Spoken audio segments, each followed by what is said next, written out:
What's going on, everybody? Welcome to the show. Another Friday, another episode of Why Are We Bullish? We've got an awesome panel joining us today, and we'll get through some intros momentarily. I hope you're all having a good week. Lots of interesting stuff going on this week, which I'm sure we'll discuss a little bit about later on in the stream. I'm sure some people are down in Nashville and maybe missing the show tonight because they're on their first beverage of the evening. But either way, hopefully you're having a good time. And other than that, I'm very excited to be here. Unfortunately, I couldn't be down there for this, but I will be traveling about for the rest of the year. So either way, we're going to dive into the show. Of course, this is live, so anything can happen, and I defer to my friend Bill here. We'll do it live. Fuck it. Do it live. I'll write it and we'll do it live. And thing sucks.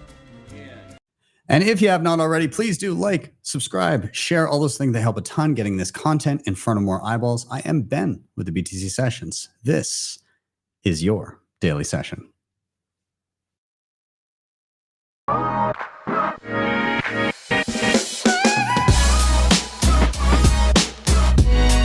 HODL the Bitcoin.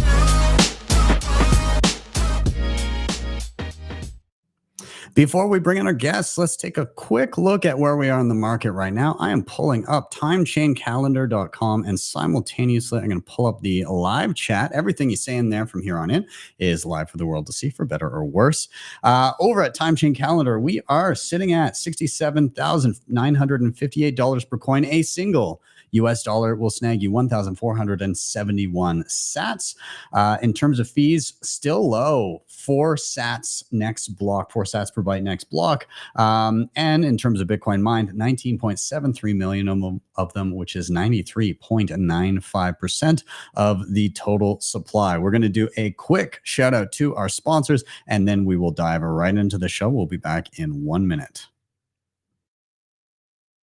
Mission to enable independence by being one of the easiest and quickest ways to purchase Bitcoin in Canada and the US. And the best part about it, every buy goes directly into your own self-custody. They never hold your coins. You can add a Bitcoin address as part of onboarding. There's a transparent 1% spread, no hidden fees, no withdrawal fees. Plus they have KYC free sells and bill payments on their website. They're also a publicly traded company under the ticker BTCW on the TSXV. Check them out over at bitcoinwell.com. Check out my full tutorial on how to use them, and you can check out the links in the show notes down below and sign up today.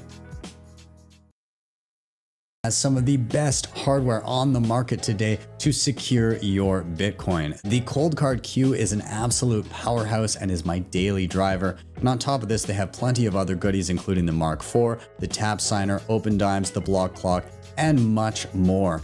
If you head over to their website, make sure you use code BTC Sessions at checkout to get a nice discount. Links are in the show notes down below. All right, and we are back in, and it's time to bring in all of our guests. So I want to welcome to the stage Devin, Cole, and Phil, which I will now put you full size. I don't know, it screws me around like that, but welcome, gentlemen. Thank you so much for being here, and we're going to do a quick round of intros to kick things off. So I'm going to go around, and Devin, I'm going to toss it to you first. Can you give yourself a quick intro? Who are you, and what do you do? Sure, yeah. I'm Devin Rose. I live in Northeast Texas on a homestead, and I am an author recently of a book that involves Bitcoin, which might come up. We'll talk about it. Yeah, so happy to be here talking with you guys. Awesome. I picked up my copy. It's over there on the shelf, not within reaching distance, but I do indeed. I snagged a copy as soon as I found out about the book. I'm always down to pick up a new Bitcoin book, especially a fiction Bitcoin book. I enjoy that. So thank you for coming, and we'll toss it down to Cole. Cole, good to see you. It's been a while since I saw you in person, but very glad to have you here virtually on the show. Let people know who you are and what you do. Yeah, thank you for having me, Ben. Last time I saw you, I believe, was at the Miami rooftop party, the after party at the Miami Bitcoin conference. Yes. So yeah, my name's Cole. I work with Coinos, which is a Bitcoin Lightning wallet. We have a focus on setting up merchants with accepting Bitcoin, Lightning, and Liquid as a payment option. But we're also a good wallet to use as a user, even if you don't own a business. And I'm located in Vancouver, BC, Canada. Very excited to be here. Awesome. And I'll be seeing you soon, actually. I think we may cross paths because I'm going to be out in Vancouver. They're doing a meetup there on the 11th of August. So if you're around, then I'll get to catch up a little bit. Yeah, for sure. Awesome. And Phil, it's good to see you, man. Welcome back to the show. Thank you so much. Yeah, I'm glad to have you. For anybody unfamiliar, give yourself a little intro, man. Thank you so much. Yeah, I'm Phil. I am the co-host of the Pleb Underground YouTube show. And yeah, just a fellow Bitcoiner and, doing my part for spreading the Bitcoin signal. And we make Bitcoin-only content. Hell yeah. Well, good to have you, man. I'm going to get us diving right in. So anybody watching that's unfamiliar, this is Why Are We Bullish? Premise of the show is simple. Each one of us has come with a reason for being bullish in and around Bitcoin. And the flow of the show is pretty simple as well. Pretty much somebody's going to drop their reason for being bullish. They get to rant about it. It could be take any form, a personal experience, an app, a device, a current event, whatever it is. They get to rant on it and get it off their chest. So after that, all of us are going to riff on it, comments, questions, whatever rabbit holes we go down. And then finally, we're going to rotate to the next person until each of our guests has had a turn. So reason, riff, rotate, simple. And I'm going to get us started off today. My reason for being bullish this week has to do with a couple things that are here in my office right now. Now, the one that is behind me here can be a little harder to see. There's a little light back there on my shelf. I'm going to, maybe I'll enlarge this just for a second, just so maybe people might be able to see it. But there's a little thing right there. And, but I also, for show and tell, I have one that is a little bit easier to focus on right here too. And these are tiny devices that are home mining DIY devices. Now, obviously, Bitcoin mining is very competitive. And if you don't have cheap power, you're likely to not really be making a bunch of money. But that's kind of also not the main point of this. These devices are low cost and require very minimal amounts of electricity to run. They allow you to set them up and kind of learn about how a mining device can jump into a mining pool or can solo mine. Basically kind of shows you the ropes of how to set that up and tinker and learn a little bit about Bitcoin mining for those that have never done so. And you can kind of approach it in a couple different ways. You can solo mine, which means pooled mining is when a bunch of miners get together, they pool their resources, and then it's basically like being in a lottery pool where if somebody in that group wins the lottery, then based on how much money you've put into buying tickets, you'll get your percentage out of that. So you can do that with these devices, and you get very, very tiny payments, typically via Lightning, if you're going to do that. Or you can just YOLO into solo mining, where you just run the device. You expect to not ever get a payout, but if you do, it ends up being a pretty sweet payout for a low cost device. So it's kind of like a forever lottery ticket sitting on your shelf, and it's a curiosity and it's a conversation piece. But beyond that, if it were to be normalized, like if every person that normally bought a lottery ticket just had a little device on their shelf, you would begin to see the amount of hash rate for those tiny devices across the globe begin to compete with, and in some instances eclipse, some of these larger corporate mining pools. And so you could actually have a significant amount of hash rate that is decentralized in the hands of the plebs instead of these large corporate entities, which is kind of cool. And so I guess there's a number of reasons that you would do this. But I just wanted to kind of, again, call attention to these projects. And so if you go to bitaxe.org, bitaxe.org, there's a bunch of links there in and around what it is, how it's fully open source, ASIC Bitcoin miners. It has hardware design files, firmware updaters, also places where you can pick up pre-assembled devices if you want that. And some of the forks of this project. So Bitaxe being open source, anybody can take the base project, tinker with it, change it, and then create their own version of it. And so the one that I was dealing with is actually called a NerdAxe, which again is a fork of it, but it's just this little, calculator sized device with a fan on it and a single Bitcoin ASIC chip in it. And it just purrs away on your shelf. I think it's really cool. And I actually picked mine up from these guys when I was at BTC Prague, but they have a whole bunch of cool little devices. There's other places from the Bitaxe website where they have pre-assembled devices or kits, assembly kits available from a whole bunch of different websites.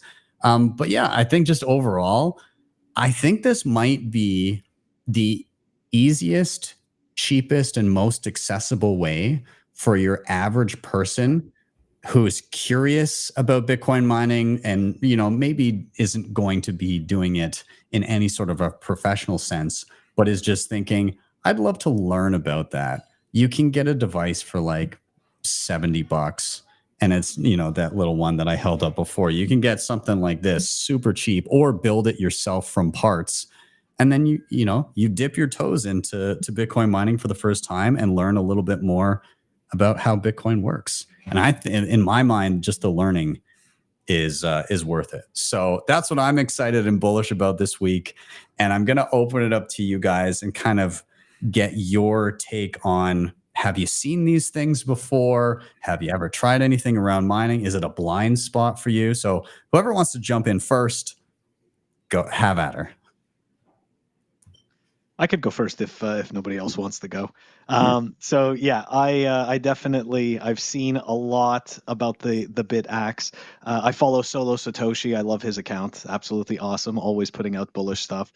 So is CK Dev, right, from CK Pool. So as people may know, I also have a Bitaxe. I also have a Nerd Miner, and I also got the Avalon device. That other one, dude. It's all so cool, and I get it. I totally get it. Right? It's a lottery. It's more of a learning tool. I think it's a little bit more about that.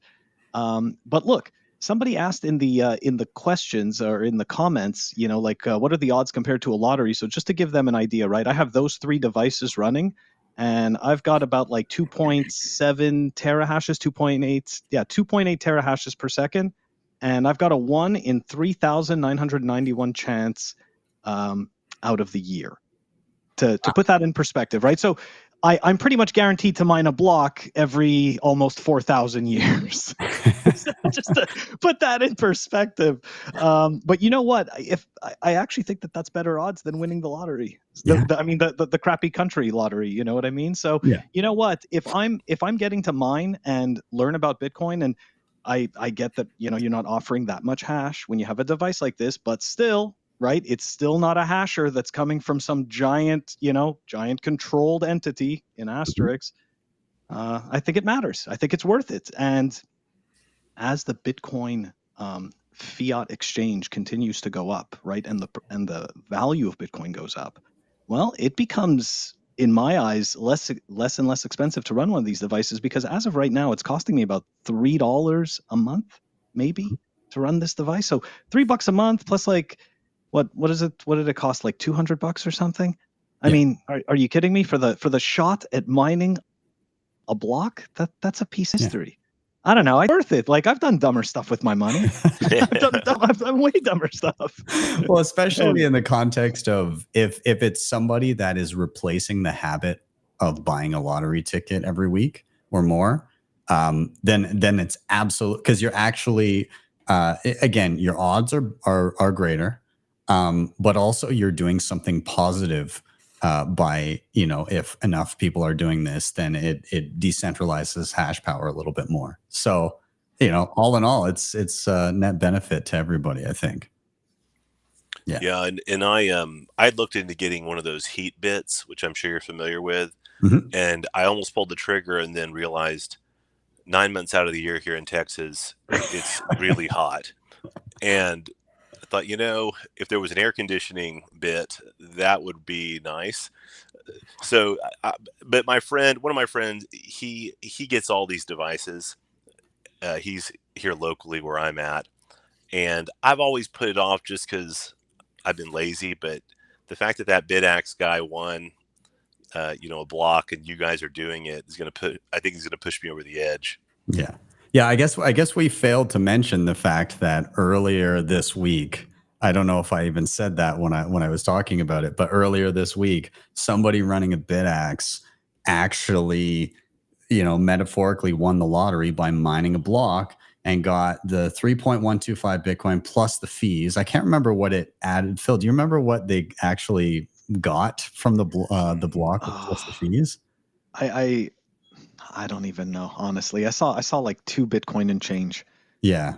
Something like that. I didn't see the exact number, but I know it was at least 2 and something. Yeah. They did pretty well. It was amazing. They basically, for a $200 device and $3 a month in power, they made 200 grand. So supposedly they had been mining for 19 days only. 19. Supposedly that's one of the tweets I saw from Solo Satoshi. 19 days. Oh my God. Just saying. I was literally, so I was doing a tutorial on this. I just finished the edit, but I was doing the tutorial and I saw the news break and I'm like, what if it was me? Because I was looking, I was like, oh. I checked the address. Yeah. I was like, what if it was me? Yeah. It's pretty wild. Cole, I'm curious, have you ever dabbled in anything? Is this like mining for me was a blind spot completely, but I'm wondering if you've ever dabbled in anything. Absolutely. That's a really big part of my story. Actually, you know, I got into Bitcoin in late 2014, early 2015, and I got into mining pretty heavy into early 2021. And that was my main source of income for 2021, actually. I bought a bunch of machines. I only ever did ASICs. Of course, like those big machines. I got S19s running. I've had S17s running. I've never ran anything less than like an S17, but I got a mining operation right now, a commercial space where noise isn't an issue. They're really loud. I have an HVAC system that I had to add into it and everything. I have stories when I was in Calgary. I rewired my receptacles, my outlet. I used all the electricity pretty much that I possibly could in my apartment at the time. I even had an electrician. Come over to my place and rewire my oven plug because I don't really cook that much in general. So to unplug the oven, rewire the receptacle. I got 2 big Bitcoin mining machines hooked up into that oven plug. Ovens have a lot of power. So if you have an oven at home and you don't cook, you want to run some Bitcoin miners, I just gave you some alpha there. You heard it first. Cooked meals are shit coins. Rewind. Yeah. No, I'd rather mine Bitcoin than use an oven, right? And it's just one of those things. My dishwasher, same thing. I just hand wash my stuff, right? So unplugged my dishwasher, rewired that receptacle. I got a full dedicated circuit to a machine on that one as well. So well, hold on. You're clearly all of your electricity was included in the rent then. No. I had to pay. I was paying hundreds of dollars a month. Yeah, no. Before I hooked up my machines, my electrical bill was maybe $35 to $40 a month, and then after that, it was like $600, $700 a month. I had everything plugged in. But I was making and by not selling the Bitcoin, it's worth it, right? Yeah. You make way more when you don't sell your mind. That's fantastic. Yeah. Well, that's I had cords everywhere. I bought rugs though to put over top of the cords. So you're probably wondering how would I sleep because the noise was really loud. Yeah. So I had to buy foam boards this thick from Amazon and I put them on my bedroom door, literally, so I could sleep at night. So. Was that apartment just like boiling hot at all times?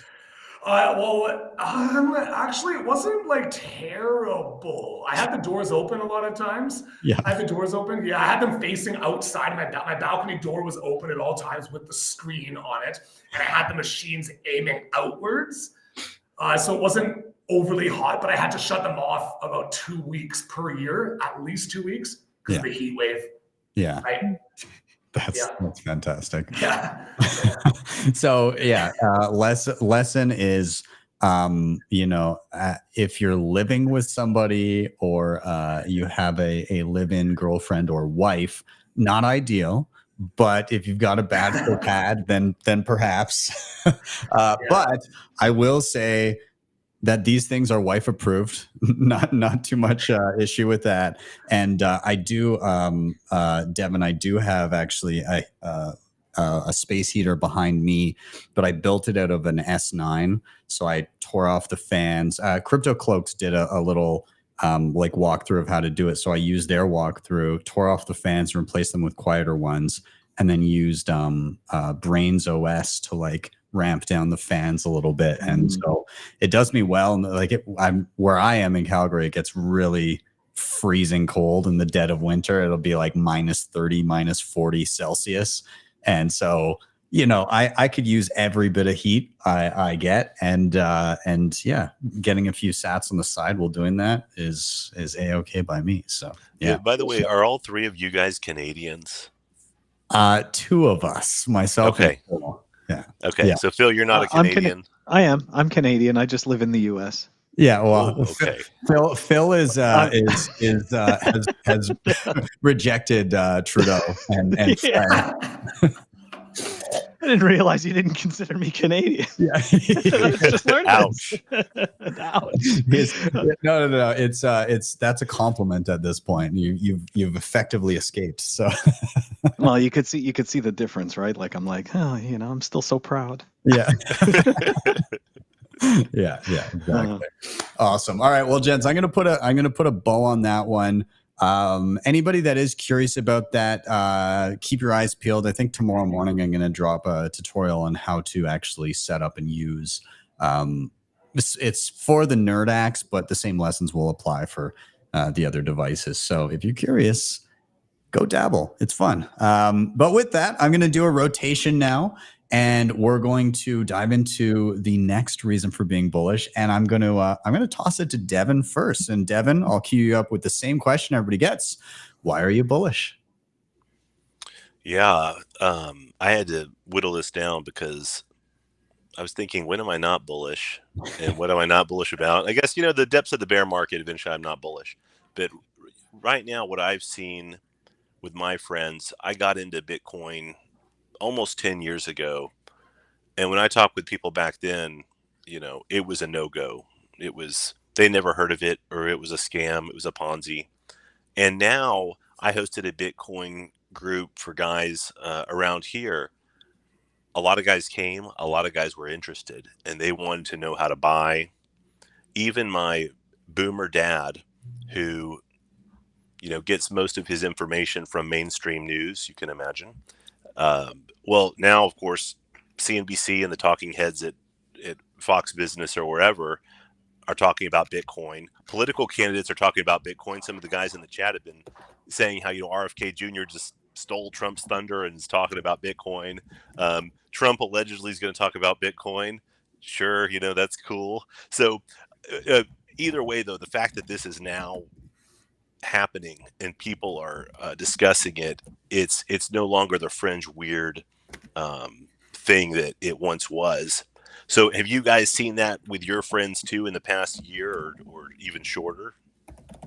Oh yeah. I mean, it's I would say that there's a lot of things that have become more common vernacular amongst everybody that denote that they understand there's major problems, and that they're also, maybe not everybody, but there's more of an acceptance of, oh, I've seen Bitcoin around.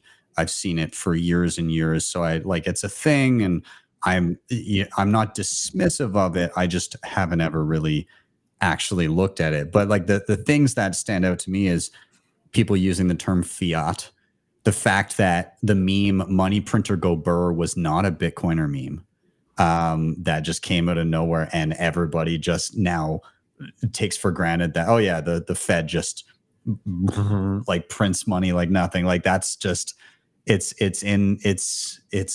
again, it's the term is used a lot, but the mimetic warfare of it all, the idea that these memes can actually seed change over time and change people's minds about the systems that they're in. So, I mean, again, people are beginning to understand that the money is broken and something's very wrong. And they're still piecing it together. But the idea that Bitcoin is somehow, or the previous idea that Bitcoin is somehow not legitimate money has been very much called into question by the fact that our money sucks as it is. And so people are more willing to maybe take a look at something different, I think, anyways.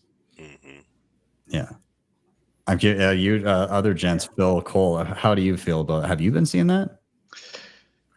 Unfortunately, on my end, you know, when it comes to people in my personal circles, I get a lot of the, oh, you know, I should have bought it when it was at 15K. You know, so it's a lot of remorse. It's a lot of that. But in terms of the overall feeling, what's really interesting is exactly what you guys were alluding to, is that you're having these general conversations in places like, you know, like a, you know, just a regular restaurant, and people there, you know, like the waitress knows that the money's broken, right? You know, like the chef knows that the money's broken. Like it's really interesting, because when I contrast that with my childhood, I mean, for real, in the mid 90s, if you were talking about broken money, right, and that like there's a money printer, people would look at you like you're completely insane. And now, like, they're not looking at you that way anymore. So to your point, like there is a shift, but I just wish that in my personal life that those people that know me would start to actually take it a little more seriously and pay a little more attention to what's real. What do you think will be? Well, what do you think is the thing that eventually pushes them over the edge? Because it's obviously not necessarily somebody that they know preaching to them, but do you think there'd be a trigger moment that could happen?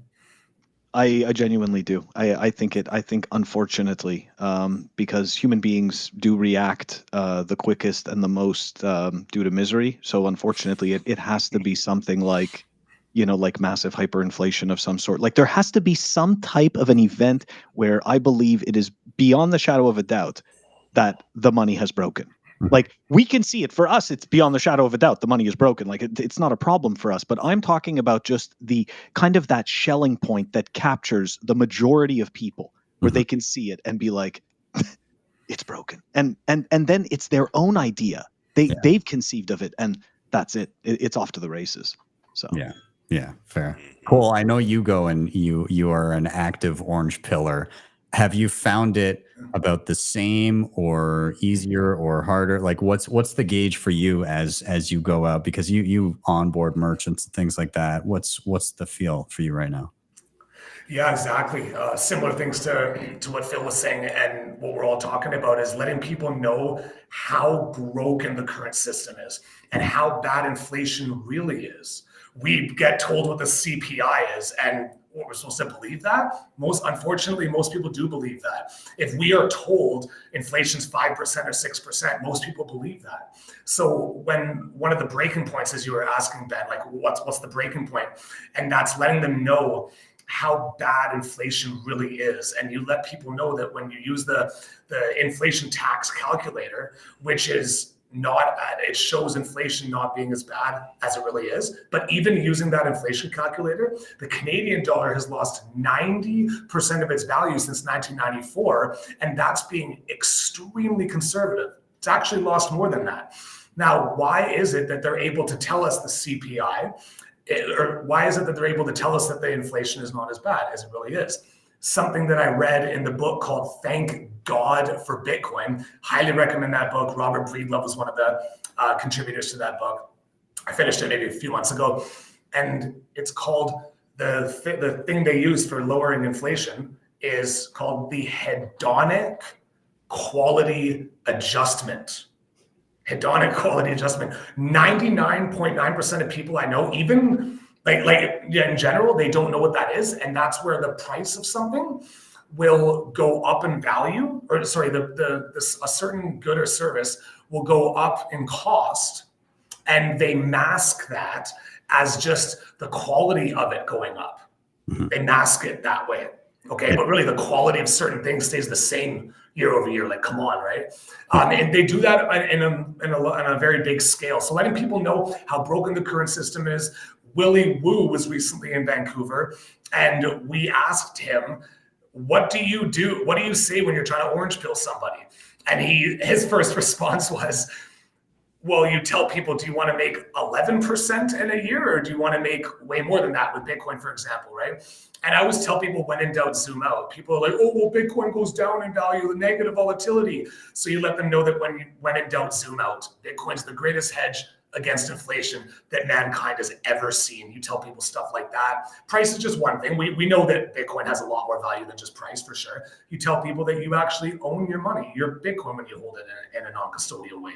You don't have to worry about a bank collapse. There's been, how many bank collapses have failed in the past 2.5, 3 years? I've lost count. Like Silicon Valley Bank was a bank that everybody trusted. Well, a lot of people trusted. Credit Suisse Bank in Switzerland, which is bigger than Silicon Valley Bank. A lot of people trusted all these different banks, and they collapsed. So when you tell people those kinds of things, they're like, oh, wow. Things that were trustworthy by the masses ended up failing. Stuff like that. It's interesting because, again, stuff has to get really bad for a bank to collapse. And stuff doesn't have to be nearly as bad for an exchange to collapse, because you can't create new units out of nothing as easily as the legacy system. And so, in Bitcoin, when an exchange doesn't have your money, it's quite quick. And not as quick as a lot of us would like, but typically within a few years of effing around, people find out, those exchanges, at some point there's a liquidity crisis, because we have these cycles too. All of a sudden people are way less likely to leave all their funds in there. They're going to take them out, or they're going to want to exchange them for dollars. They're going to whatever. But because of this cyclical nature of Bitcoin, if somebody's running fractional reserve, it's much more likely to just get washed out. Whereas in the fiat system, like, who holds their cash? All of the capital typically stays in the system. And if things get bad enough, then you just get a bailout, right? So it's much less likely that people realize how bad it is, or it can take a lot longer for shit to hit the fan. We're starting to see shit hit the fan more regularly in the legacy system now, because it's such a house of cards at this point. But again, like, Bitcoin's very efficient in pointing out the fraud when it happens pretty quickly. And I think that's a positive, even though in the media it's portrayed as a negative. Oh, this exchange collapsed, this exchange. No, that's a feature. When an exchange it collapses because they're doing shady things, and it happened 3 years into them running it, that absolutely is a feature. And I'd love to see more of it, because it again, as you guys alluded to, touching the stove is what teaches people. Phil, you said, misery actually educates people. And so the more you see of that, the better. But I mean, back to Devin's original topic of people realizing what's going on. We're seeing lessons on both sides of the fence. You're seeing it in fiat land, where people are realizing, like, even though they still may not have complete distrust in their banks yet, which, how many more times do you need to be slapped in the face? But nonetheless, they're still realizing something is wrong. They're getting more dollars for their jobs. They've moved up in seniority. They've done all these things that they thought were right. They went to school for however many years to get that degree, to get what they thought was a good job, and they can't afford to put groceries on the table, let alone have a family. And so people are really in tune with the idea that something is completely broken. And in Bitcoin, people are learning the lessons cycle after cycle. Okay, let's focus on Bitcoin. Okay, I focused on Bitcoin, but then I used a bunch of leverage and I got screwed again. Okay, so let's not do that again. Let's make sure I have self-custody. So there's always new lessons to be learned. It'll just, gradually funnel people towards better habits over time, I think, anyways. Devin, is there anything that you wanted to tag on there before I do a rotation for our next topic, or any closing thoughts in and around your experiences? Nope, that was good. Good chat. Awesome. Okay, I love it. Perfect. Well, we are due for another rotation here, and I'm going to do that in just a moment. But there's one thing I'm going to do, actually a couple things. We're going to do a quick shout out to our last sponsors, but also I'm going to give away some sats here. We're going to do a giveaway. So if you've got a Lightning wallet, get that thing ready, because we're going to give a Bitcoin well giveaway in a moment. We're going to throw a coin into the well, and we'll see how many sats a lucky viewer will get. But we will be back in just a moment after a quick shout out to our sponsors. We'll see you guys in a sec. And lending, instant self-custody, and no KYC, HODLHODL is the place to be. You can sign up with just an email address, and once you're there, you can start browsing offers immediately, whether you're looking to buy and sell, or whether you're looking to lend or borrow. You can check them out today at the links down below. Bitcoin Lightning wallet built with simplicity in mind. Spend and receive with ease, claim your own Lightning address, shop your favorite gift cards, and even earn rewards when you spend.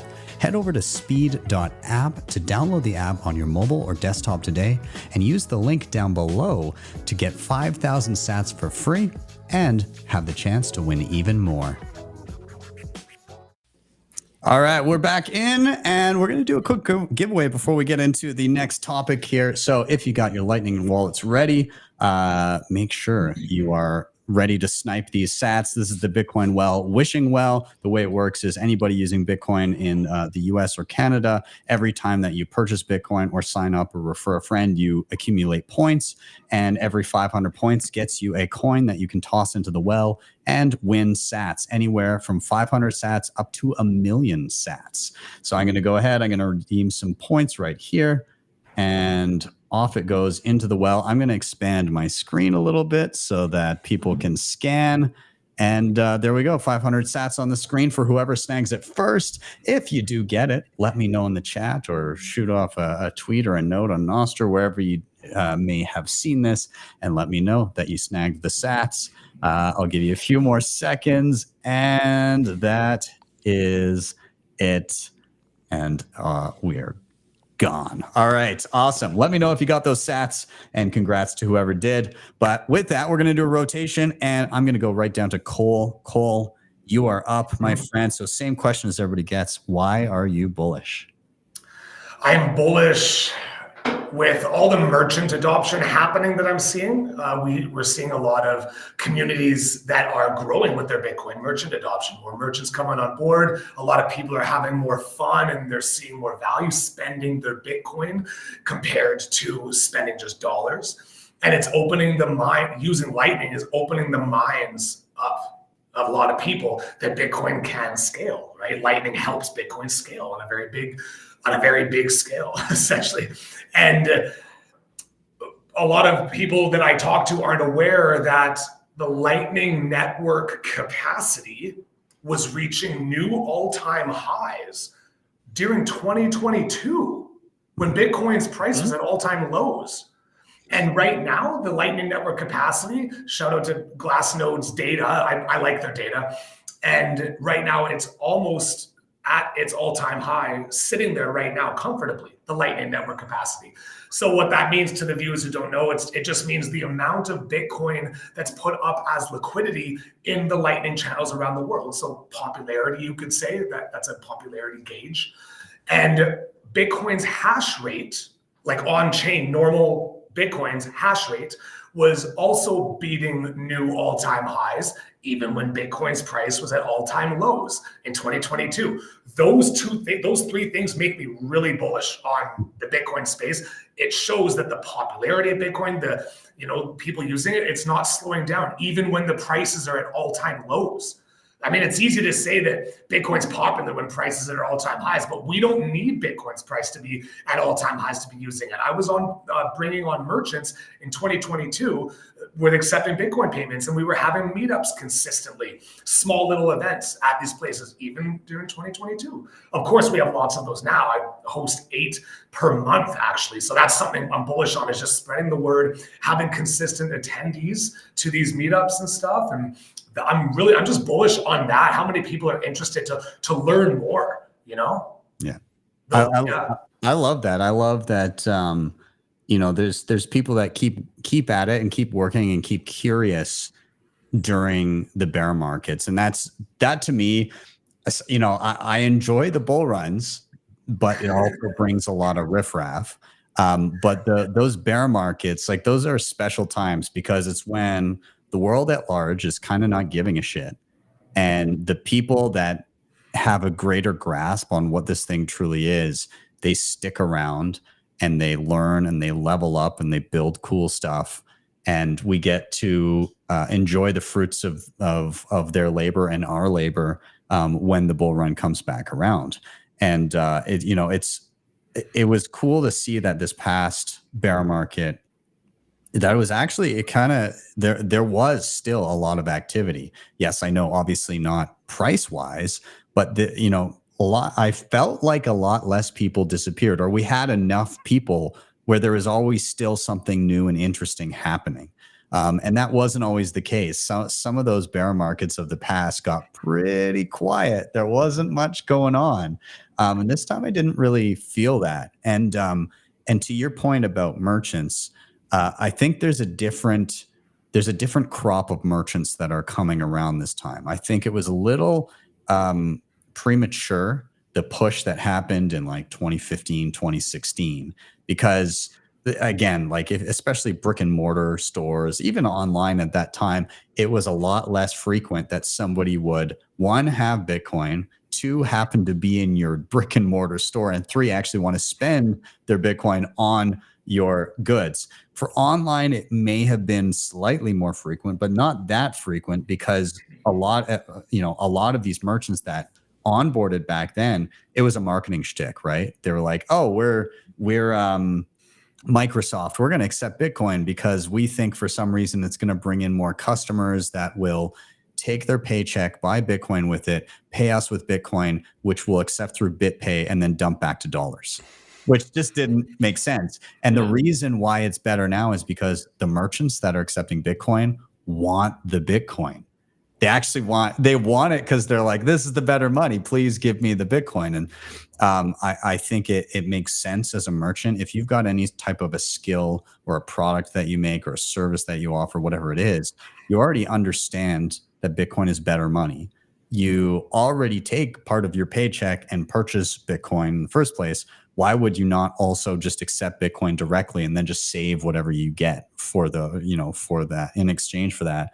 And we started doing that here in Calgary, where we put together the SAT market, and we've got between 30 and 40 local merchants that get together a couple times a year, and we have a big market and everybody comes together. And, and it's not just like people making like a hat with a bee on it. It's like farmers with eggs and beef and like dairy. There's barbers and there's roofers and there's plumbers and there's personal trainers. There's all this different stuff that's like actual day-to-day stuff that you're going to use.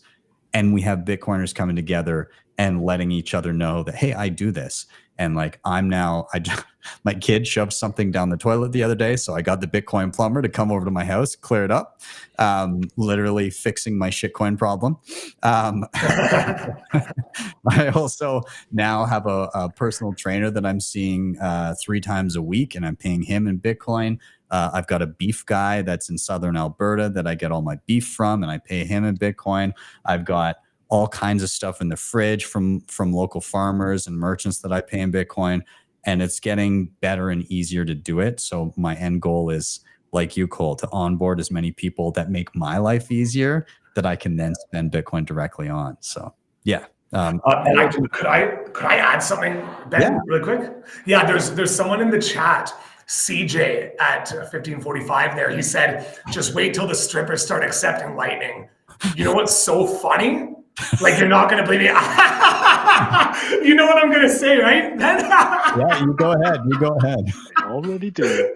Yeah, so I do Bitcoin street interviews sometimes where I just interview people like, would you rather have $20,000 cash or 1 Bitcoin? I ask those questions. And I went out front of a strip club in downtown Vancouver and asked one of the strippers in the lineup, waited to get in. And she told me that literally before she met me, she had accepted Lightning as a tip when she was on the stripper pole. Not kidding. Yeah. I'm trying to picture the like upside down spin with the QR code as the guy tries to scan it instead of pulling out dollars. Interesting. Yeah, I think she must have like put her phone on the or whatever, stuff like that. Yeah, it was, but I was like, whoa. And that video is public, by the way. It's on bitcoinnews.com if anyone cares. That's hilarious. Well, you can now you can go tell her that she doesn't need to create a new invoice every time. She can just have a Bolt 12 offer on a QR code on a piece of paper there, and problem solves. Yeah. There you go. Yeah, there you go. Phil, Devin, I'll let you guys jump in regards to, again, merchant acceptance, kind of where you feel we are, what hurdles we need to go past, what's going well, what's not. I don't know. Where are you guys at on this? It's kind of, I feel like it's a mixed bag, right? Because I still believe as much as I love the direction that we're going in, right? Like I understand that sometimes development doesn't move as quickly or adoption doesn't move as quickly, but it's kind of like, it's always shifting though. And it's always shifting in the right direction. But I think one of the main issues that we have, I feel, are the gatekeepers, right? Like the Monerises of the world and like those payment systems. Like I love that people want to build their own terminals. Like I was one of those people who built the Lightning gumball machines, right? Where you go and you swipe and then the relay fires and then the gumball comes down after you paid with Lightning. Like I love doing all that stuff. And I think it's really cool, but I feel like people the average person won't necessarily take us seriously until that is part of that experience, that experience when they're standing at the grocery store and they don't have this separate other box. It's just this box that they're used to, because sadly, it's a matter of the lowest common denominator. Yeah. That's in terms of that. But again, all I'm saying here is it's not that we're not making progress. It's just that to me is kind of like that big hurdle in that direction. And also from what I've understood in terms of Lightning, and maybe Cole can correct me if I'm wrong, but I've understood that like the routing, right? Like routing can be improved. Like a lot of our bottlenecks revolve around the routing, and it's, I guess, obviously people are working on solutions, but I think that once we smooth that out, we can then start to imagine like much bigger levels of adoption. Yeah, Cole, I don't know if you want to touch on that. Yeah, no problem. Yeah, it's I do agree that Lightning Network's not perfect, but it's it has helped Bitcoin a lot. But we do have routing issues sometimes, mainly when we don't have channels open with other Bitcoin Lightning wallets. So one of our solutions on how we're trying to work around that is, or not try, how we are like working around it, is that we, as Coinos, we open channels with the biggest providers, right? So that'd be like Wallet of Satoshi or like all kinds, Breeze, Moon. Yeah, so that's one of our trying to work around. Yeah, it's one of our attempts. Yeah, but it is something that needs to improve. It's a work in progress. Over time. Yeah, work in progress. Yeah. Well, and we had the thing too. Sorry, Ben, where like I was using the Phoenix wallet, and then all that stuff came out, and they shut it down. And they shut down the other one that I think that I had used, and and then Wallet of Satoshi. Yeah, and then my friend was like, "Well, there's Mutiny Wallet," and now So Cole, somehow did y'all get around those restrictions or that fear? Regarding like the Satoshi pulling out of the US and Phoenix? Like, was it just the US that freaked everybody out?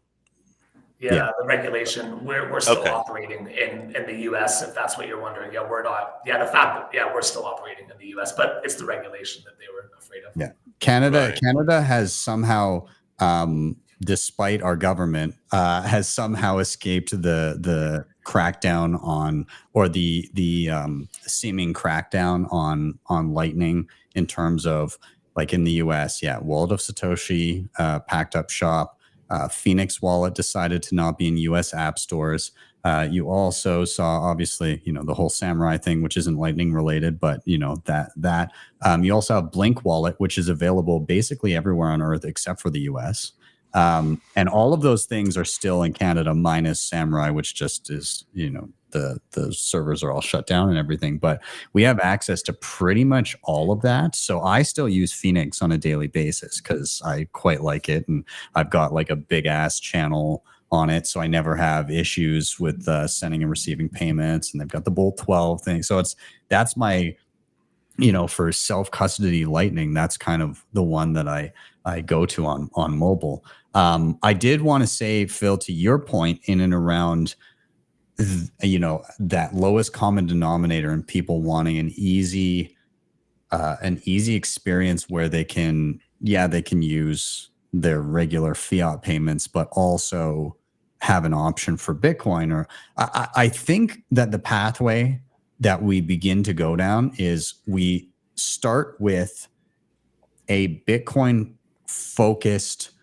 merchant terminal or like gateway, where they've integrated fiat payments as a secondary solution. And so I feel like there'll be, smaller mom and pop shops that kind of understand the value of Bitcoin and begin using those types of things. And then it hits kind of a point where maybe a slightly larger or one of the bigger ones goes, you know what, we'll just turn this on and see what we can do there. I like the approach that, and I'm going to bring it up here, but I really like the approach that Zaprite is taking. I use this thing all the time. But they just have plugins for just everything. So like you can have an XPub for a Bitcoin wallet. You can plug in your own Lightning node if you want. You can do things like link in Strike or a liquid wallet or Zebedee, but you also have the fiat like Stripe or ACH network or SEPA payments, or in Canada Interac e-transfer, or Square or PayPal. Like you have all these things that you can accept payments through, and right alongside them, sure, plug in your Mutiny address, plug in your Albi address, connect directly to your Unchained vault. You can do all these things. And then you can create like a merchant portal where that is like a payment link, or you can create invoices, or you can do all these different things. The one thing that is currently missing that is coming is like a point of sale terminal that you can just have on a phone. But, once that stuff starts to come together, then why would I ever use something else as a point of sale terminal if me as a Bitcoiner, I want to accept payments and if people are wanting to pay me, but I can also just plug into something like this and just be like, great, I have my Bitcoin payment options, but if somebody needs to pay me, maybe I can go through Square or whatever else is the least cumbersome for me at the moment. It gives you a lot of play. And the other thing that I like about this is that they added an option. A lot of Bitcoiners will give a discount if you pay in Bitcoin. I think that's great, but I like the way that they frame it here is because they've added a premium for fiat. And that's my favorite thing, because it accurately depicts the message you're trying to send, which is US dollars or local fiat currency is cumbersome and I don't want it. I prefer you to pay me in Bitcoin. So I'm going to charge you extra for the pain in the ass that accepting dollars is, because it's going to go to one institution. I'm going to have to deal with that. They're going to rake away some fees. I'm going to have to send it to my bank account. That's going to take however many days. So literally when I use this and I send an invoice to people, or I have a payment link that people go to, I at first I set it at 10% premium for fiat, and people kept paying me in fiat, and I really don't want them to. It's 20% now. If you're going to pay me in fiat, I charge a 20% premium. And lo and behold, very few people want to pay me in fiat, which is great. Nice. Yeah, I'm hoping that we continue down the path, though, of that interoperability. And Devin, I'm curious your thoughts in and around merchants and Bitcoin. You've been around for a long time. How do you feel now versus the early days? Yeah, I thought merchant adoption was vital back in 2016 and 2017. And as you said, there was a push for it, and some places added it, and it was too early. one of the smart Bitcoiners, and I bet you guys have heard this talk too, who's a financial guy, said there's 4 stages of adoption of something before it becomes money. Let me say it that way. First, it's a collectible, then it's a store of value, then it's medium of exchange, and then it's unit of account. And so we're somewhere between the store of value and the medium of exchange, probably more on the store of value. Yeah. I still think of it like that. Obviously, Lightning and other things are trying to make that better to bridge over to the medium of exchange, but we're not quite there yet. Also, there's just, I mean, a minority of people even have Bitcoin. I'd love it if more people got Bitcoin, number go up, and then they realize, oh, this is a store of value. And then there's that more critical mass of people who, when we do want to be able to use it as a medium of exchange, great. And then finally, I guess unit of account is now people are pricing stuff in Satoshis instead of dollars or yen or whatever. Yeah, it's you're right. Like obviously your average person that has ever had or used Bitcoin, they've done it in a sense of, oh, I'm going to buy some of this and I'm going to hold on to it, either for short-term gambling or, if they get it, then it's long-term savings. Very few people have reached the heights of psychopath that is somebody living on a Bitcoin standard right now. I'm proud to be one of them, but not a lot of people are quite there yet. But I'm glad that the tools are beginning to show up to allow us to do so. I've been, 90+% of my income has been Bitcoin since 2020, I think. Wow. And so, it's not as easy as, as using your bank account for everything. But also I was not nearly as concerned when they started shutting down Canadian bank accounts, because congrats, you got a couple $100 and a bunch of debt. So sure, take my credit card. But yeah, like it's definitely a trade-off, but I think the rails will be there for when people begin to transition. And so like to be one of those early people to live on a Bitcoin standard, I feel uniquely in tune with the options that are there, and I see where they're lacking, but I also see where they're improving, and that makes me excited. Yeah. Well, with that, I don't know, Cole, do you have any last thoughts in and around your topic before we hop to the next one? Yeah, someone in the comments here, Richard Hewitt, he said, is there a Lightning wallet that lets you enter in a cost basis for sats for tax reporting purposes? On the Coinos wallet, there's the clock icon, which shows you the transaction history. There's a button that says export, and you press that and it exports your CSV file, which puts everything on a Microsoft Excel spreadsheet, and it itemizes everything, the exact price of Bitcoin at the time of purchase, the amount in Canadian dollars that it is, or US dollars, whatever your currency is that you want to set it to. So it makes it pretty easy. The topic of tax comes up a lot. It comes up a lot. Yeah. And I let people know it's not nearly as complicated as you think it is. That's a big thing. The only reason why merchants that I talk to, or people in general, if they're still not wanting to come on board with Bitcoin, it's just because they don't understand it, and they don't know, thick-headed people, like they just don't, some people just don't get it. Yeah, that's what it is. It's just ignorance. Anyone that does understand Bitcoin, they will dive into it. They will accept it as a payment option. Anyone that understands it, right? There's one thing too there in regards to, some people say, I would never live on a Bitcoin standard because of the capital gains tax, which, if that's your reason for not living on a Bitcoin standard, I think you're misunderstanding exactly what's happening there, in that if you're on a full Bitcoin standard, it means that you do not hold dollars. And when you're paying capital gains, like if you do something and then you pay a capital gain on your Bitcoin as you've spent it, you are whatever the gain that you have on top of the initial buy. So it's not like you pay tax on like all of the Bitcoin that you owned. It's that you bought Bitcoin at a certain price, it increased in purchasing power, And whatever an increase in purchasing power, you're paying a portion of that in taxes.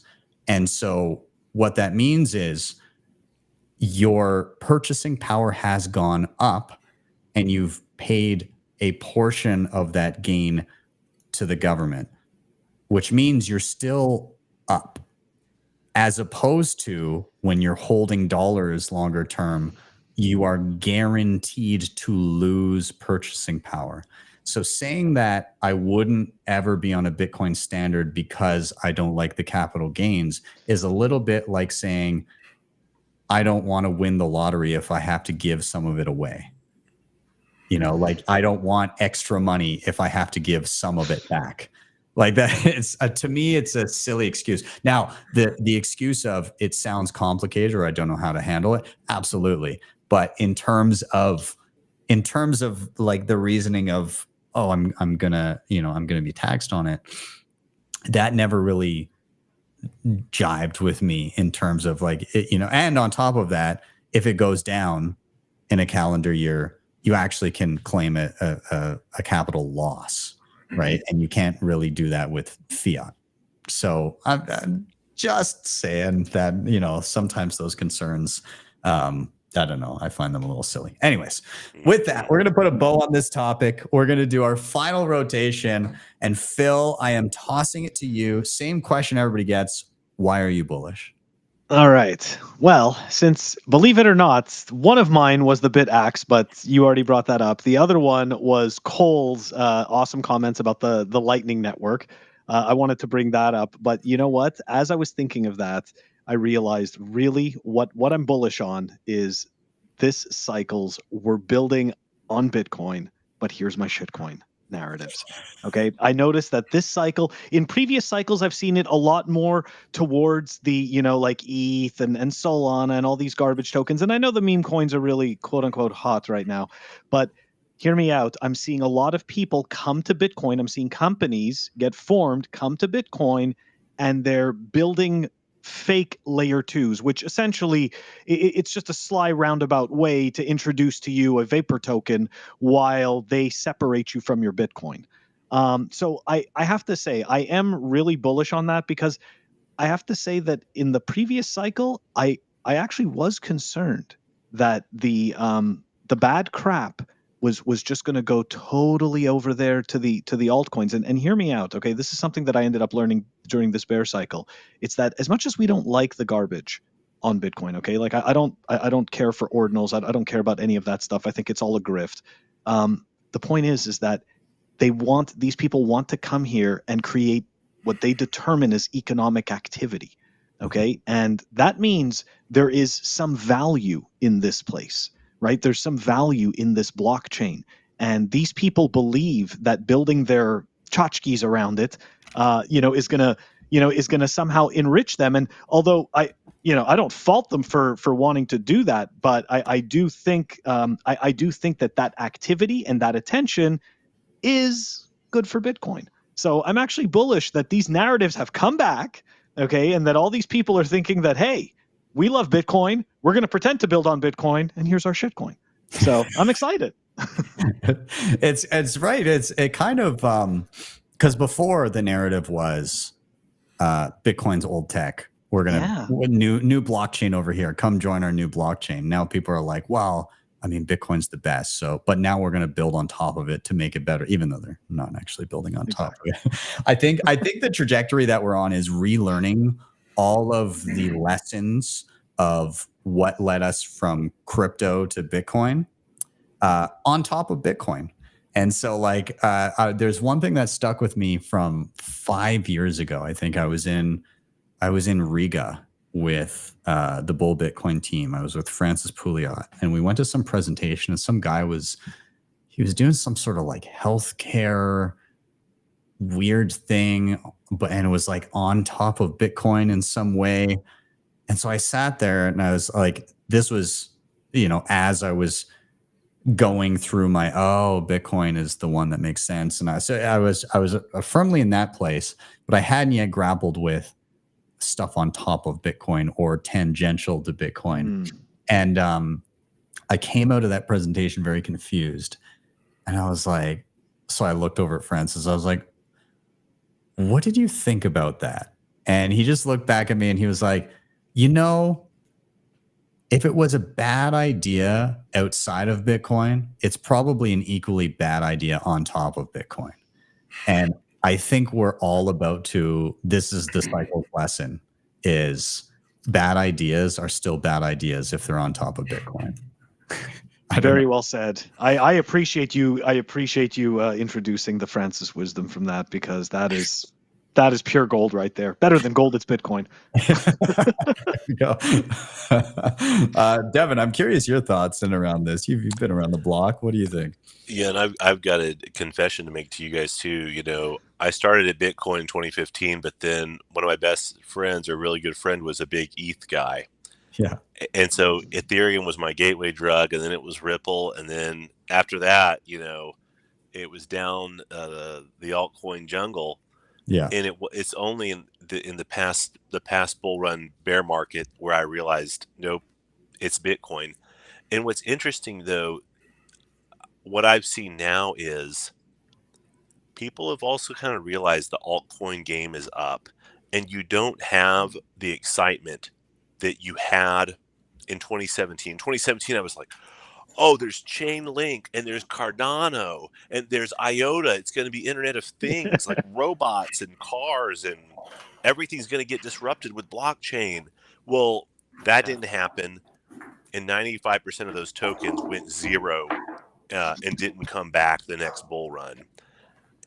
Now we had another bull bear market, and there's even fewer of them that are around. Yeah. So I think people have started to realize, oh, it's not that there's going to be 10,000 cryptocurrencies. There's Bitcoin, which is for money, finance, super important. Maybe one of these other things comes up with a use case. Great, right? You know, Ethereum probably has the best chance. Now it has an ETF, whatever. So it seems like, though, people have gotten a lot smarter than they were back, including myself, 6-7 years ago. What do you guys see when you see the altcoin landscape as well? I feel like it's, again, I think it's dwindling.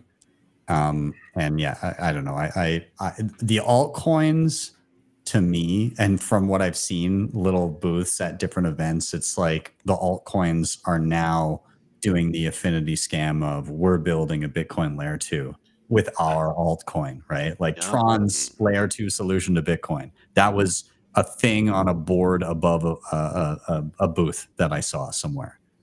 And it's like, Tron is now a layer 2 to Bitcoin?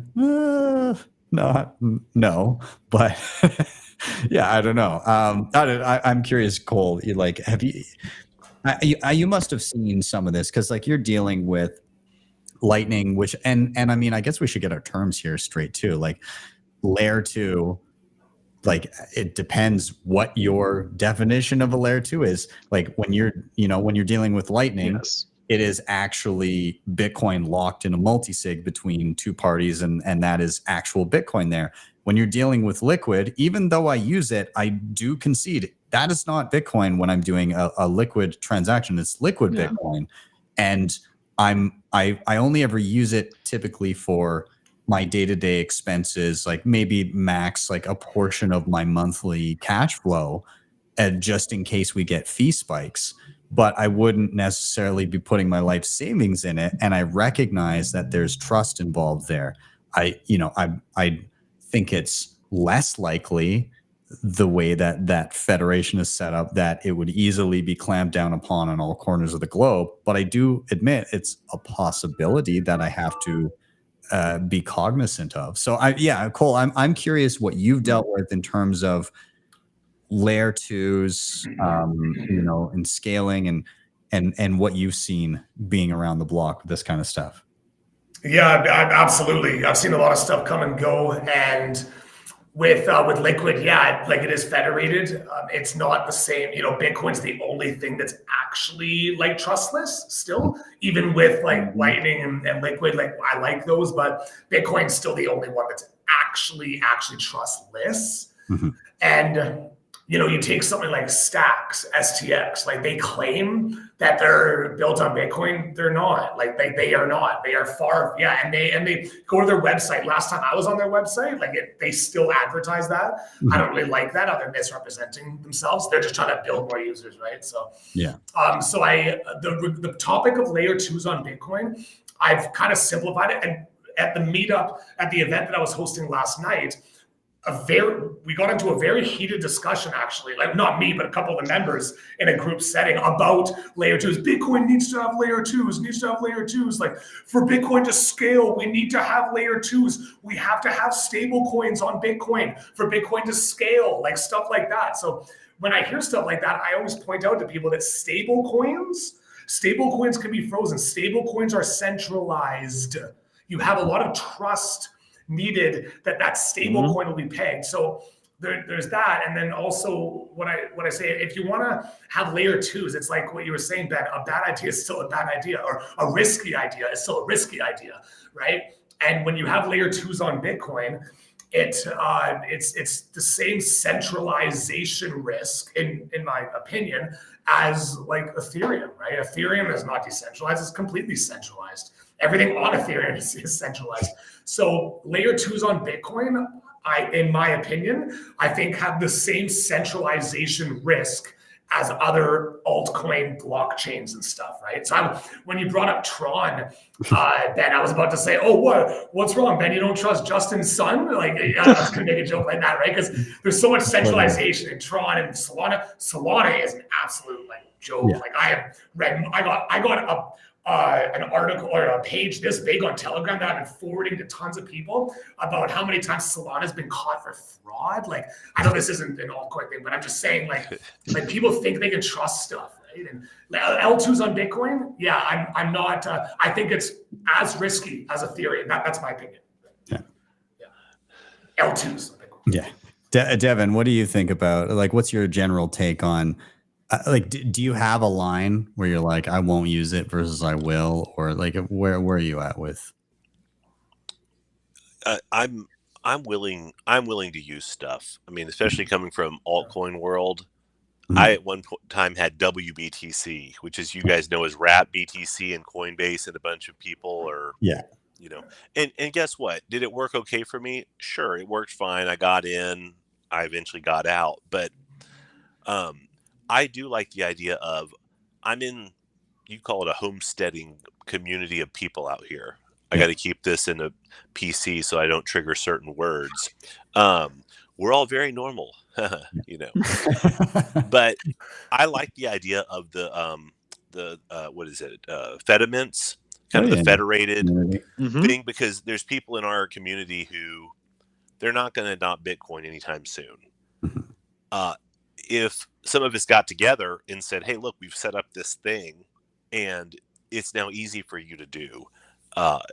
Great. Now, yeah, you got to have trust in me and these 5 other guys. But guess what? We already have social trust in each other because we base our lives around each other. And one of us betrays the other person. Well, everyone's like, well, Devin just betrayed us. Like, let's go and, you know, get him. And his kids aren't going to be invited to the birthday party anymore. You know, I don't want that. So I don't mind. I like the idea, or I see the idea of, I bet you guys have heard of this, of Bitcoin becoming base money. When I say that, like, just like the Federal Reserve, has base money. I can see that being the foundation for a totally new financial world. Yes, other stuff will have to be built on it. Yes, some of that stuff will be garbage and will be scammy and, derivatives of derivatives. So, like, we could almost rebuild the bad system we have now on Bitcoin. Not quite, though, because the base layer is sound and solid and can't be defrauded on. And so transparent. Say again.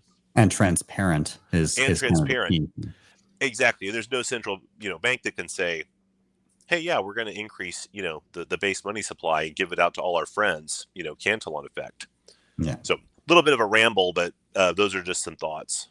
Yeah. Part of me wonders, because it wasn't just Nixon deciding to go off the gold standard that actually was the trigger for that. It was everybody, like external countries, noticing that the United States was able to stick around in Vietnam much longer than they should have with the amount of dollars based on the amount of gold that they purportedly had. Like there were indications that the US was printing more dollars than they held gold in the first place.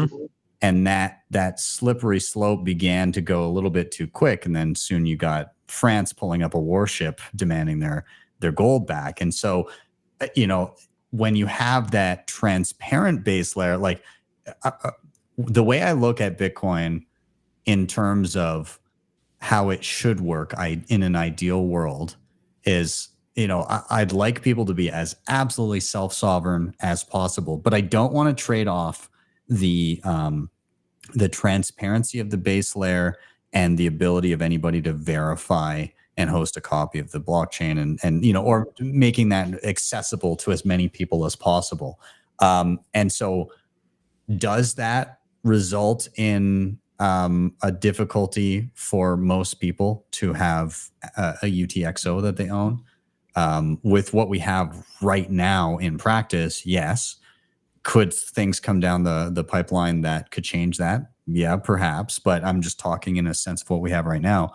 But what I wonder is, does that transparency, is that enough to allow us to build a system atop it that is easily transactable and people can secure and verify and see the underlying base and call out bullshit the moment it happens? Like, can we demand absolute transparency on behalf of, you know, let's say, and I hope it doesn't get back to government money based on, like, pegged to Bitcoin, because I think that would be a poor system that could be easily rug pulled. But maybe these smaller community, you know, things like Fedimints that give users of it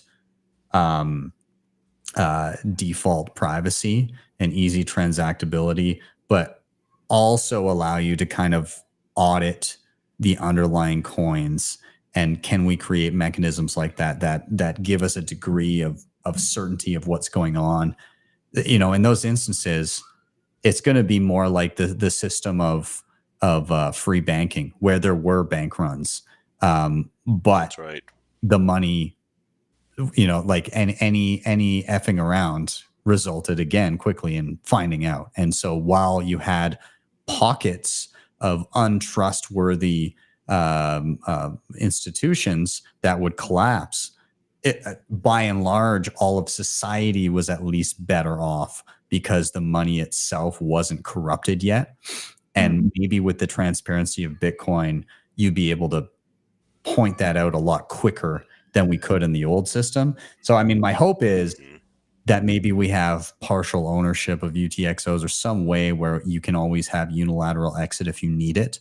But barring that, I'm hoping that the transparency is enough. We'll see. I don't know. Yeah. Yeah, well said, Ben. Man, I didn't know you were a philosopher. I do what I can when I'm not. He's on the Council of Bens. Yeah, So, I mean, we are legion. That's right. Awesome. Well, I mean, is there anything else, Phil, that you want to tag on to that? Any thoughts in around this topic before we put a bow on it? No, I think we did pretty well with that. It's good stuff. Yeah. Awesome. Good stuff. Awesome. Okay, well, gents, here's what I like to do to round out the show. Every time I like to do just one last round of any general thoughts that you have from the episode, anything else that you want to get off your chest, but more importantly, as a second thing, a recommendation that you may have for anybody watching the show that you think will find useful. So over the course of the show, we've had just shy of 2,800 people join in and give a gander. So with them in mind, again, any final thoughts, but any recommendations, and those could take the form of just as simple as a piece of life advice, maybe some app or device that you've tried that you think that would be really cool for them to check out, a book you read, a video you watched, anything that you think you can throw their way that might be useful. So I'll get started so you guys can stew with it for a second. in terms of final thoughts, again, we're at a point in Bitcoin where if you've been in it for a while, you have this this kind of like bipolar feeling about how things are going. On one hand, it feels like, God, when are we going to get there? But on the other hand, you realize like how far we've come from your initial foray into Bitcoin, and you can see the tools being built that will eventually result in the applications and the easy access that all the normies eventually will be using. And so if you're a Bitcoiner and maybe this is your first cycle and you're like, why isn't there worldwide adoption yet? Well, strap in. It's going to be a while. And just know that things are happening, and you got to kind of keep your eyes and ears open and see those little pockets of innovation that are happening, and test things out. And in terms of recommendations, I will again encourage people to check out bitaxe.org, bitaxe.org, and that'll have a whole bunch of links where you can check out stuff about the curiosity of home mining on cheap hardware, and level up and learn a little bit. So with that, I'll toss it over to Devin. Devin, same thing. Any final thoughts that you may have, and a recommendation if you got one? Yeah, well, thank you, Ben, because I do recommend a book. It's called Chasing the Seeds, and I did write it, so this is a selfless or a shameless promotion. I love it. So what's funny is the last thing that we talked about there in the final book in the series, I'm going to do a little brief spoiler. In the final book, there's going to be a small little kingdom. It's going to have as its money Bitcoin, and it's going to be a much better place and happier society. So, but it doesn't start with that. In this book, there's bank runs that happen. The bad guys want to bring in a central bank digital currency. The good guys have to use Bitcoin because all the credit cards stuff's shut down. And the hero character is trying to find his father's legacy. His father died and left him some riddles in an Austrian economics textbook that his father had. So the hero starts on a worldwide scavenger hunt, and Bitcoin organically comes into play in this story. So what's fun about it is, as a Bitcoiner, when you read this, you're going to pick up on all the little Easter eggs I put in. But you're not no Bitcoiner, you're friends who don't have Bitcoin, non-Bitcoiners. This is a book you can give them. They might not read the Bitcoin Standard, right out of the gate, or The Creature from Jekyll Island. They might read a fiction book with, fun chasing stuff on the cover. So it's a way then to kind of share with them, and they'll see how Bitcoin's useful. So thanks for pulling that up too, Ben. I appreciate it. Yeah, no worries. I'm excited to dive in. I'm just on the cusp of finishing my last book, and this is my next read. But again, I feel like the world needs more integrated Bitcoin fiction, and this sounds right up my alley. I love, every night before I go to bed, I've always got a novel on my side table, and I usually get through a chapter or two each evening. So this will be firmly secured on my side table inside of a few nights here, and really looking forward to it. So yeah, check it out. Chasing the Seeds by Devin Rose. You can grab it on Amazon. I saw some people prodding you, asking about perhaps eventually accepting Bitcoin. Did anybody give you some tips on that? They did. I'm such a hypocrite because here we are, Bitcoiners, and they're like, I can't use Bitcoin to buy this. And I was like, I wanted to do that, and I could do that. But also, as you guys know, 99% of people are on Amazon. Yeah. Just the reality right now. And we're trying to get them into Bitcoin. So yeah, no, they did. And also they made very cogent guesses about things that the book might be about that only Bitcoiners would know. Your normie friends are going to be like, chasing the seeds. Why are you chasing seeds? How stupid. So yeah, I'll think about how to accept Bitcoin for it. That's awesome. And if you're in a pinch and you're on a Bitcoin standard, just go to BitRefill and grab an Amazon gift card. There you go. Then you're all set. Awesome. I'll rotate over to Cole. Cole, any final thoughts, recommendations? Go ahead, man. Yeah, absolutely. Final thoughts would be, so I'm representing a Bitcoin and Lightning wallet. So I mentioned that like layer twos are risky and stuff. That doesn't mean that I don't still use them. I do recommend using Lightning as a way to like accept payments because it's instant. And then with Coinos, we have an auto withdraw feature. Okay. So right now Coinos is custodial, but our number one priority is making it actually have a non-custodial option. That's our number one priority. We're going to roll that out very soon. Now, the auto withdraw feature, let's say you have a cold storage wallet, which I hope everyone has. I would send Ben BTC sessions.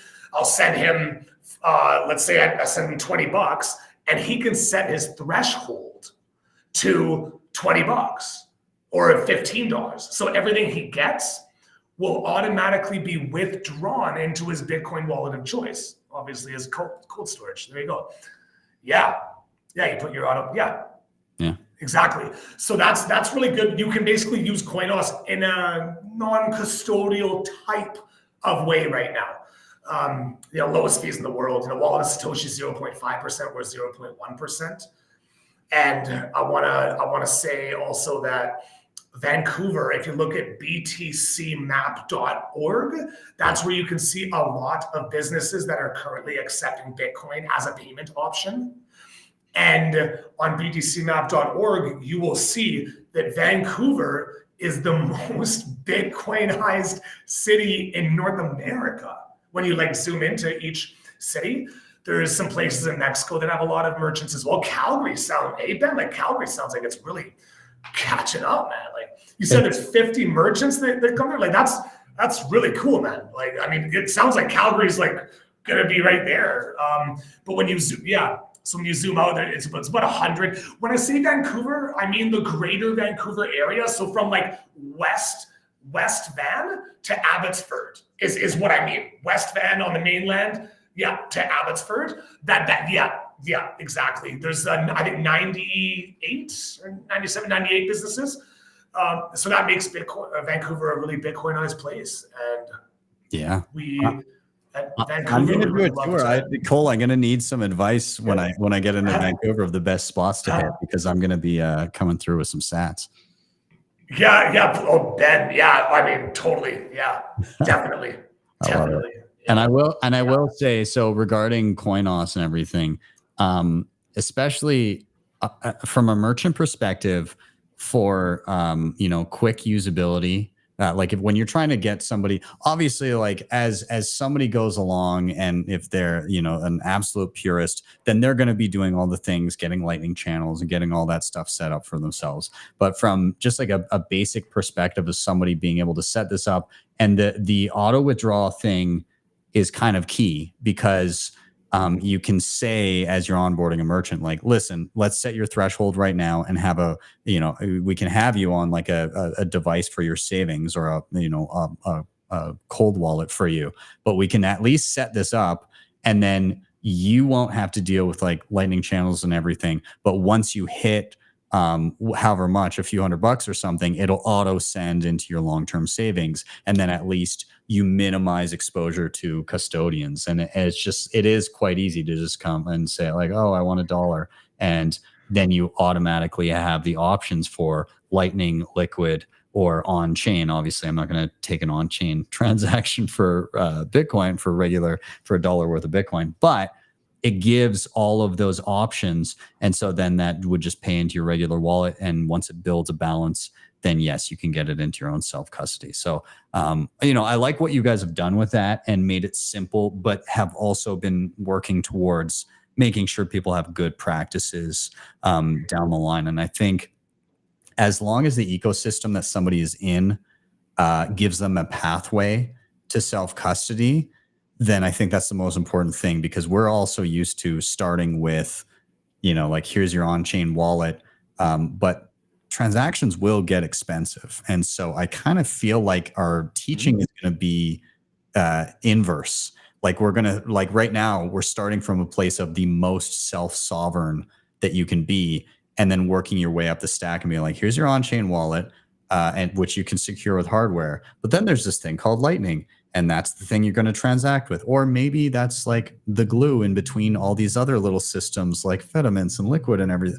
And so like you work your way up the stack and you're confusing the hell out of people, when in reality, a top-down approach where you start easy and then work your way towards self-sovereignty might be a better pathway that doesn't get people turning around and walking out the door right away. And I'm experimenting with that as I teach people, trying to find the easiest way to get them started, but then leave those breadcrumbs so that they move towards being a responsible Bitcoiner. So I wish I knew the perfect answer, but I like what you're doing. So yeah, we to set up a merchant, a lot of people ask us, it's just we give them a physical QR code laminated, and then we give them a printer, which is 4 inches by 2 inches by 3 inches by 2 inches. It's that small, right? Yeah. So basically, the waitresses that are using us at restaurants, the cashiers at convenience stores and liquor stores that are using us, none of them understand Bitcoin. They don't have to understand it. We want them to, but they don't have to. They just gotta show the QR code to the customer. Customer scans it. The printer pops out a receipt as soon as the Bitcoin wallet receives the payment, and that's it. They don't need to understand Bitcoin at all. So that's what makes it easy to. Nice. That's awesome. That's awesome. Well, that's great. Phil, I'm going to pop it to you finally. Any final thoughts, recommendations? Go ahead, man.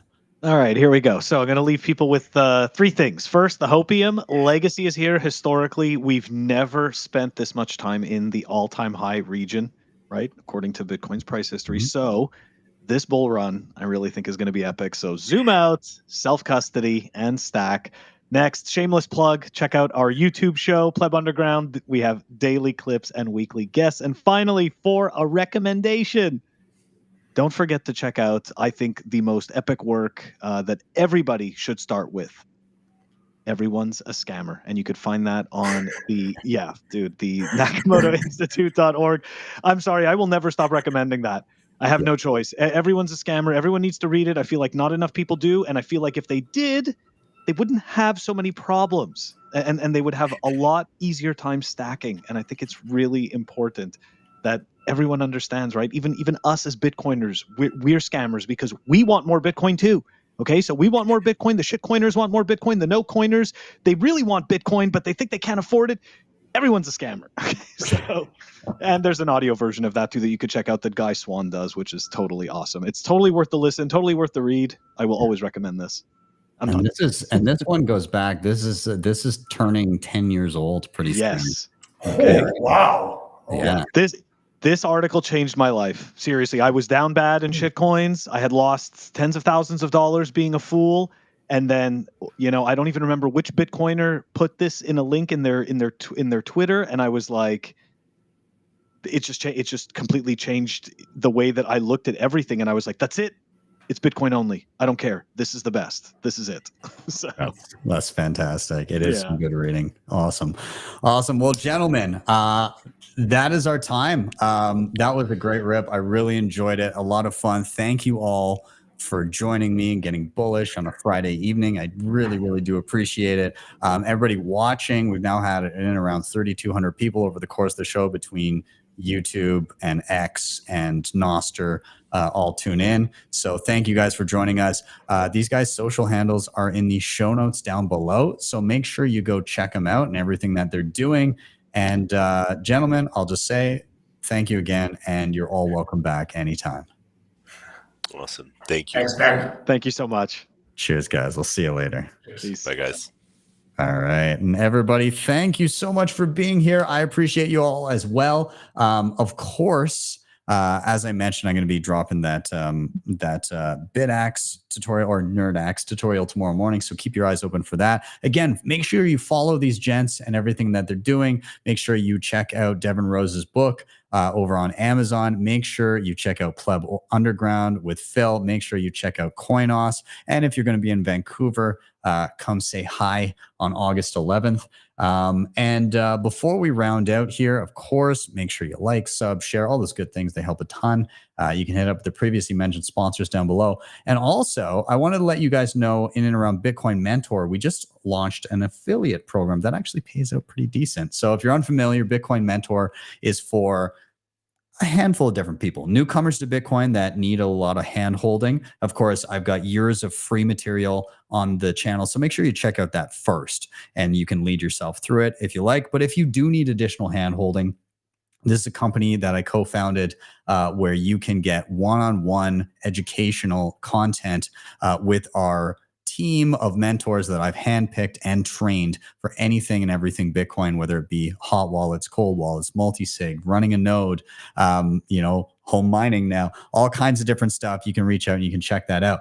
Now, if you actually are looking to point people towards somebody to help them out, if free tutorials are not cutting the mustard, you can also earn some sats in the process. So we just set up the Bitcoin Mentor affiliate page, and it actually works out where I believe every time that you send somebody over and they book a session, you end up getting $21 back, and that doesn't stop at their first session. It will follow them through their journey. And many people will come and they often book packages of more than that because they want to learn a whole bunch of different things. So you can sign up over at bitcoinmentor.io/affiliate-registration. And you can get yourself set up there, and then you can feel free to share that about. And a nice way to earn some extra sats. The payouts are in Bitcoin. They happen each month. As long as you've built a balance of more than $200, you get paid out in Bitcoin as you see fit. Be sure to check it out. And again, if you personally do need some help, then you can also reach out to us at bitcoinmentor.io and get a free 15-minute discovery session to figure out what you need and if a session is for you. But with that, I'm going to round out. Thank you guys so much for being here. I hope you have a good rest of your weekend. And have a wonderful day or evening, wherever you may be. See you guys next time for your daily session.